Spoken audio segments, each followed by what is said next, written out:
Going to talk to you today about Sabbath keeping.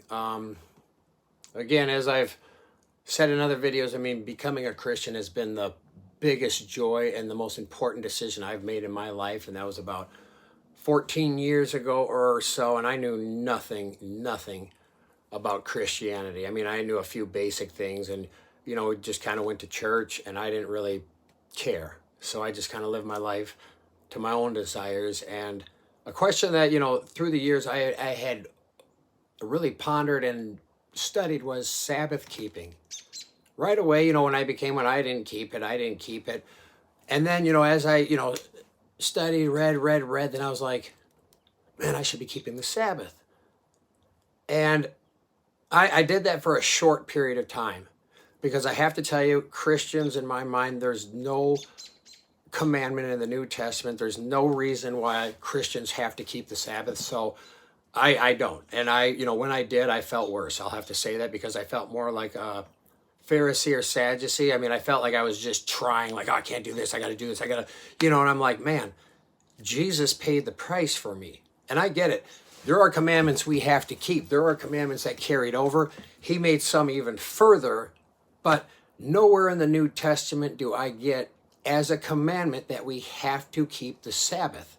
And I get it that they would go in and preach on the Sabbath because that's when people met, but I can't find one scripture where it says you must keep the Sabbath or don't even think about working on the Sabbath. That's a sin. Like Jesus said with as far as looking evil upon your brother, you're murdering in your heart. He took that a step further.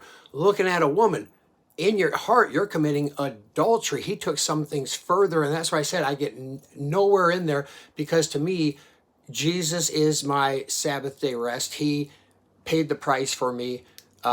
So I'm cleansed on that. I don't need to. And I will say if people do keep the Sabbath and they feel closer to God and a better Christian, I would tell them to continue to. I don't, there's nothing wrong with it if people want to. And I forget what book it's in where Paul says, let nobody judge you according to new moon, holy days, and Sabbath days. Which I get. He's saying, look, you don't need to. Jesus said, my Father works on the Sabbath. Here I work on the Sabbath, to do good. Because obviously with my schedule, I usually work Saturdays. And like I said, when I didn't and I took it off, it didn't feel right. And the other thing I say is God put his commandments in our hearts. So that's where it came down to a heart issue. If I work on a Saturday, I feel fine. I feel great. So little talk. Adios. Have a good one.